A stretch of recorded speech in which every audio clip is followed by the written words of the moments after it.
നമസ്കാരം. ഇന്ന് മെയ് 7 ഇപ്പൊ സമയം ഏകദേശം ഒരു 11:30 രാത്രി. ഇന്ന് രാവിലെ 1:30 ഓപ്പറേഷൻ സിന്ദൂർ എന്ന ഇന്ത്യയുടെ മിലിറ്ററി അറ്റാക്ക് നടന്നത് പാകിസ്ഥാന്റെ മുകളിൽ. പാകിസ്ഥാൻ പഞ്ചാബ് പ്രൊവിൻസിലും POKയിലും ആയിട്ട് ഒരു 9ഓളം ടാർഗറ്റുകൾ നമ്മൾ അടിച്ച് നശിപ്പിച്ചു. ഇന്ന് രാവിലെ മിനിസ്റ്റർ ഓഫ് എക്സ്റ്റേണൽ അഫയേഴ്സിന്റെ പ്രസ് ബ്രീഫിംഗ് ഉണ്ടായിരുന്നു. വിക്രം മിശ്രി, ഫോറിൻ സെക്രട്ടറി, പിന്നെ ഇന്ത്യൻ ആർമിയിലത്തെ ഒരു കേണല്, ഇന്ത്യൻ എയർഫോഴ്സിലത്തെ ഒരു വിംഗ് കമാൻഡർ, ഇവർ മൂന്നുപേരും കൂടിയിട്ടാണ് പ്രസ് ബ്രീഫിംഗ് നടത്തിയത്. ചിലര് ചോദിച്ചു, ഇതിനെപ്പറ്റി അത് വീഡിയോ എടുക്കണല്ലേ? കഴിഞ്ഞ ഒരു 2-3 മണിക്കൂർ വരെ ഞാൻ പറഞ്ഞത് ഞാൻ ഇപ്പൊ വീഡിയോ എടുക്കുന്നില്ല, കാരണം എനിക്ക് പിക്ചർ ക്ലിയർ ആയിട്ടില്ല. നമ്മൾ ചെയ്ത അറ്റാക്കിന്റെ കാര്യം നമുക്ക് വളരെ ക്ലിയർ ആണ്. ബാലക്കോട്ട് പോലെ ഉരി പോലെയല്ല, ഇത്തവണ ഓരോ അറ്റാക്കും വാസ് വെരി വെൽ വീഡിയോഡ്. എല്ലാത്തിന്റെ വീഡിയോ എവിഡൻസ് ഉണ്ടായിരുന്നു. ആ വീഡിയോസ് കണ്ടപ്പോ എനിക്ക് മനസ്സിലാക്കിയത് ഇതാണ്: 3 ഫേസ് അറ്റാക്കാണ് ഉണ്ടായത്. ആദ്യത്തെ ഫേസിൽ ഓരോ ടാർഗറ്റിന്റെ മുകളിലും ഒരു ഡ്രോൺ എത്തി. രണ്ടാമത്തെ ഫേസിൽ അടുത്ത സെറ്റ് ഓഫ് ഡ്രോണുകൾ ലോയിറ്ററിംഗ് മ്യൂണീഷ്യൻസ് ആയിട്ട് വന്നു. ആ ഡ്രോൺസ് മ്യൂണീഷ്യൻസ് ആയിട്ട് റെഡി. മൂന്നാമത്തെ ഫേസിൽ എയർഫോഴ്സിന്റെ long range bunker buster weapons deployed ആയി. സ്കാൽപ്പ്, ഹാമർ, അങ്ങനത്തെ പല വെപ്പൺസ് ആണ് ഉപയോഗിച്ചിരിക്കുന്നത്. ലോങ് റേഞ്ച് അറ്റാക്സിന് വേണ്ടിയിട്ട് സ്കാൽപ്പ് ഉപയോഗിച്ചു, ഷോർട്ടർ റേഞ്ചിന് വേണ്ടി ഹാമർ ഉപയോഗിച്ചു എന്നാണ് എനിക്ക് മനസ്സിലായത്. ബങ്കർ ബസ്റ്റർ വെച്ചിട്ട് തകർത്തിട്ട് അതിന്റെ മുകളിലേക്ക് ലോയിറ്ററിംഗ് മ്യൂണീഷ്യൻസ് ഇട്ടു. ഇതെല്ലാം നമ്മുടെ ഡ്രോൺസ് വീഡിയോ എടുത്തു. 9 സ്ഥലത്തെയും അറ്റാക്കിന്റെ വീഡിയോസ് രാവിലെ പ്രസ് ബ്രീഫിങ്ങിന് ഷെയർ ചെയ്തു. നമുക്ക് എല്ലാവർക്കും ഭയങ്കര എക്സൈറ്റ്മെന്റ് ഉള്ള കാര്യമാണ്, പക്ഷെ എനിക്ക് വലിയ എക്സൈറ്റ്മെന്റ് ഉണ്ടായിരുന്നില്ല. കാരണം അതേ സമയത്ത് വേറൊരു ന്യൂസും വന്നിട്ടുണ്ടായിരുന്നു. ഇന്ത്യയുടെ 5 എയർഫോഴ്സ് വിമാനങ്ങള് ഇവര് വെടിവെച്ചിട്ടിരിക്കുന്നു പാകിസ്ഥാൻകാര്. ബാലാക്കോട്ട് അറ്റാക്കിന്റെ പിറ്റേ ദിവസം പാകിസ്ഥാൻകാര് നമ്മുടെ അടുത്ത് ഒരു എയർ അറ്റാക്ക് നടത്തി. Wing commander Abhinandan shoot down ആയി. അന്നത്തെ എനിക്ക് നല്ല ഓർമ്മയുണ്ട്. അവരുടെ 1000 പേര് മരിച്ചാലും നമ്മുടെ ഒരാൾ മരിക്കുന്നത് എനിക്ക് നല്ല വിഷമമുള്ള കാര്യമാണ്. അത് നമ്മുടെ 5 ഫൈറ്റർ പ്ലെയിൻസ് പറയണത്. അവരാദ്യം പറഞ്ഞത് 5 റഫാല്, പിന്നെ പറഞ്ഞ 3 റഫാല്, ഒരു സുഖോയ് 30, ഒരു MiG-29. അതൊക്കെ കേട്ടപ്പോ I was like, okay, I hope it's not true. എനിക്കൊരു കൺഫർമേഷൻ കിട്ടണമായിരുന്നു. ഞാൻ പൊതുവെ ഫോളോ ചെയ്യുന്ന ഓസിൻ ഹാൻഡിൽസും അനലിസ്റ്റുകളുടെയും വെച്ചിട്ട് അവര് പറഞ്ഞ അവരുടെ ആറ്റിറ്റ്യൂഡ് എന്ന് വെച്ചാൽ they know something which they are not seeing out. പിന്നെ പല ന്യൂസുകളും ത്രൂ ഔട്ട് ദ ഡേ വരാൻ തുടങ്ങി. ഇന്നിപ്പോ വരെ ആയപ്പോഴത്തേക്കുള്ള ന്യൂസുകൾ ഞാൻ ശ്രദ്ധിച്ചപ്പോൾ എനിക്ക് മനസ്സിലാക്കിയ ഒരു കാര്യം: not a single solid evidence has come out. ട്വിറ്ററിൽ നിറയെ പാകിസ്ഥാൻ ഹാൻഡിൽസ് 5 പ്ലെയിനുകൾ വെടിച്ചു, 5 പ്ലെയിനുകൾ വെടിവിട്ടു എന്നൊക്കെ പറഞ്ഞുകൊണ്ടിരിക്കുകയാണ്. ഒരൊറ്റ തെളിവ് കണ്ടിട്ടില്ല. ചില പാകിസ്ഥാനി ചാനൽസിൽ ഫൈറ്റർ പ്ലെയിനിന്റെ അവശിഷ്ടം എന്ന് കാണിച്ച സാധനം കണ്ടപ്പോഴാണ് എനിക്ക് സംശയം വീണ്ടും കൂടിയത്. കാരണം അതൊരു ഡ്രോൺ ആണ്. ഒരു പ്രെഡേറ്റർ പോലെയോ അത്ര ഹൈടെക് ഡ്രോൺ അല്ല. It's a loitering drone, cheap low cost disposable drones. ഇനി അതാണോ ഒന്ന് വീണെടുക്കണേ? പിന്നെയാണ് എനിക്ക് കളി മനസ്സിലായത്. ബാലാക്കോട്ട് അറ്റാക്കിന് ശേഷം ഒരു മാസത്തോളം അവർ പറഞ്ഞു എവിടെ ഇടിച്ചിട്ടില്ല, അവിടെ അതിനകത്തൊന്നുമില്ല, അവിടെ കെട്ടിടമില്ല. ഏഹ് അത് കാട്ടിലെ കുറെ മരങ്ങളാണ് പിഴുതത്. പാകിസ്ഥാൻ DGISP ഇൻഫർമേഷൻ കിട്ടുന്ന ഹാൻഡിൽസ് ഒന്നും വിശ്വസിക്കാൻ കൊള്ളില്ല.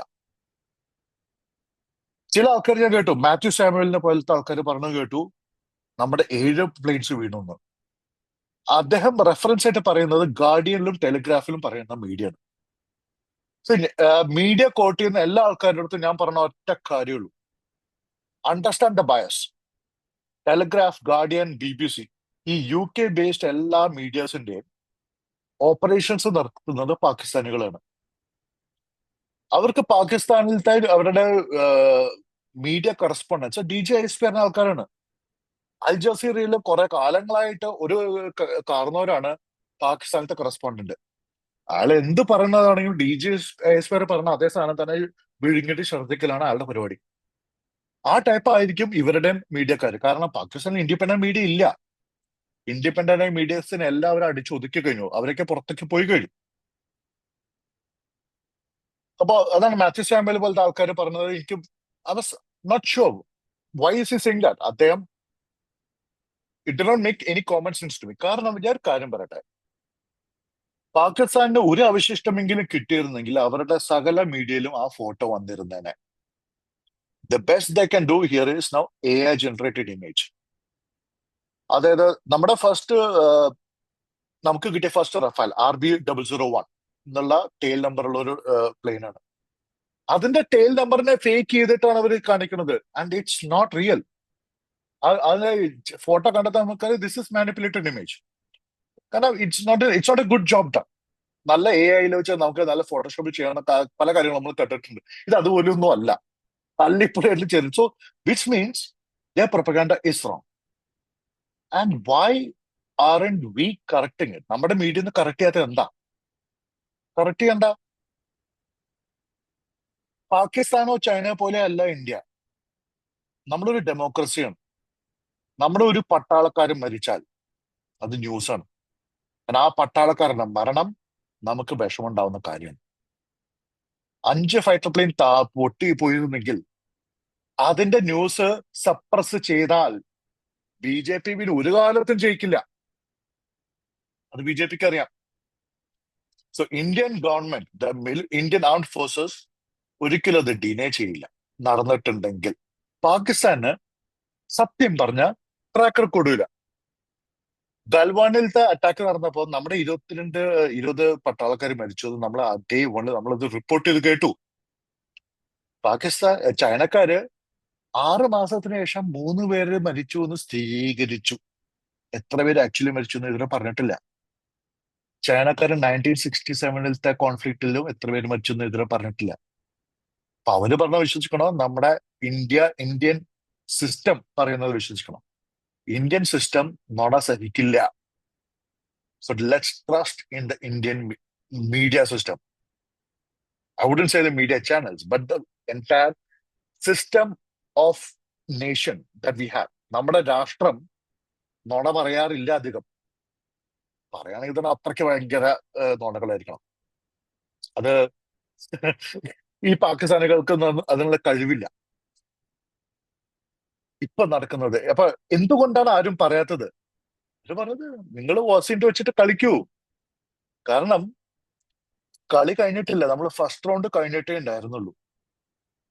ഓപ്പറേഷൻ സിന്ദൂർ ഫസ്റ്റ് റൗണ്ട് മാത്രമേ ഇന്ന് രാവിലെ 1:30 കഴിഞ്ഞിട്ടുള്ളൂ. ഇന്ന് through out the day Poonch എന്നുള്ള സെക്ടർ, പൂഞ്ച് എന്നുള്ള വില്ലേജ്, അതിൽ ഭയങ്കരമായിട്ടുള്ള ആർട്ടില്ലറി ഫയറിംഗ് നടന്നുകൊണ്ടിരിക്കുകയാണ്. ഇന്ന് ഒരു 15 സിവിലിയൻസ് മരിച്ചു. പൂഞ്ച് എന്നുള്ള സെക്ടറിൽ എനിക്ക് മനസ്സിലാക്കിയത്തോളം ടൗണിൽ നിന്ന് ആർമി ഹോസ്പിറ്റലിലേക്ക് പോകുന്ന വഴി പാകിസ്ഥാൻ ആർട്ടില്ലറി ഒബ്സർവേഷന്റെ അടിയിലാണ്. ഇറ്റ്സ് നമ്മളെ 99 കാർഗിൽ വാറിൽ ഉണ്ടായ പോലത്തെ സിറ്റുവേഷൻ ആണ്. നമ്മുടെ റോഡ് അവരുടെ വാച്ചിലാവുമ്പോൾ അല്ലെ ഇത് വണ്ടി പോയി കഴിഞ്ഞാൽ ഇറ്റ് ക്യാൻ ബി അറ്റാക്ക്.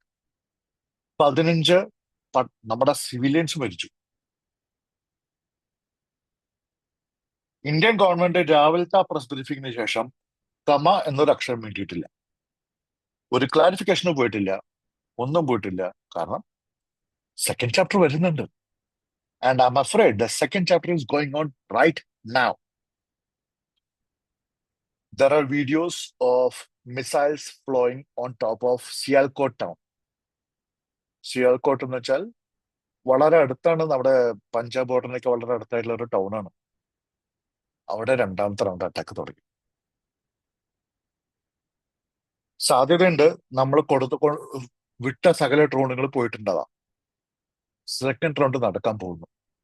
എനിക്ക് തോന്നുന്നു നടന്നുകൊണ്ടിരിക്കുകയാണ്.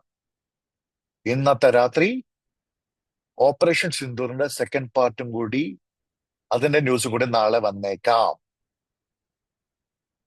ഉറക്കം ഉളച്ച് ആരും ഇന്ന് രാത്രി ഇരിക്കരുത്.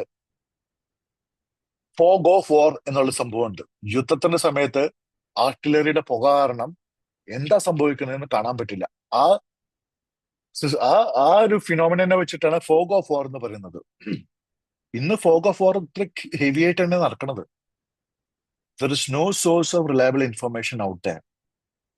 നമുക്ക് ആകെ വെരിഫയബിൾ ആയിട്ടുള്ള സോഴ്സ് എന്താന്ന് വെച്ചാൽ മിനിസ്റ്റർ ഓഫ് എക്സ്റ്റേണൽ അഫയേഴ്സിന്റെ, ഗവൺമെന്റ് ഓഫ് ഇന്ത്യയുടെ പ്രസ് ബ്രീഫിംഗ്സ് മാത്രമേ നമുക്ക് വിശ്വസിക്കാൻ പറ്റുള്ളൂ.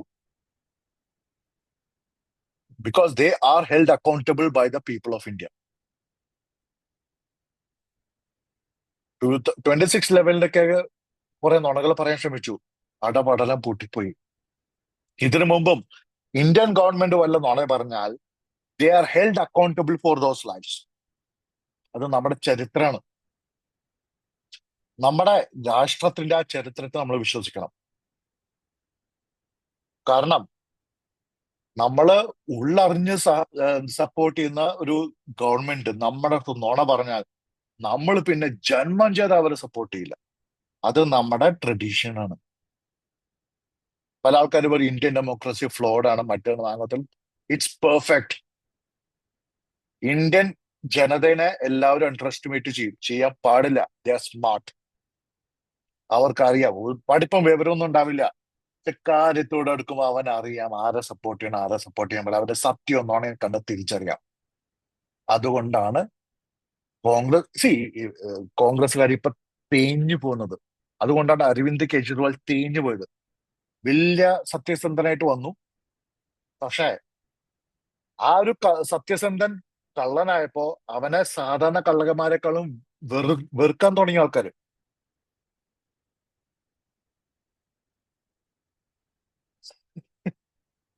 So let's wait and watch. It's going to be interesting. ഇതിൽ വേറെയും കളികൾ നടക്കുന്നുണ്ട്.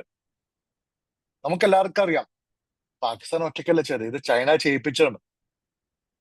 ചൈന ചെയ്യിപ്പിച്ചത് കാരണം ചൈനയിൽ ഇപ്പൊ തൽക്കാലത്തുള്ള ട്രേഡ് ഡിഫിക്കൽട്ടീസ് അത് ഇന്ത്യ ലാഭം എടുക്കാൻ പോകണമെന്ന് കണ്ടപ്പോ ഇന്ത്യക്ക് ഒരു പണി കൊടുക്കാൻ വേണ്ടിയിട്ടാണ് ചെയ്യുന്നത്.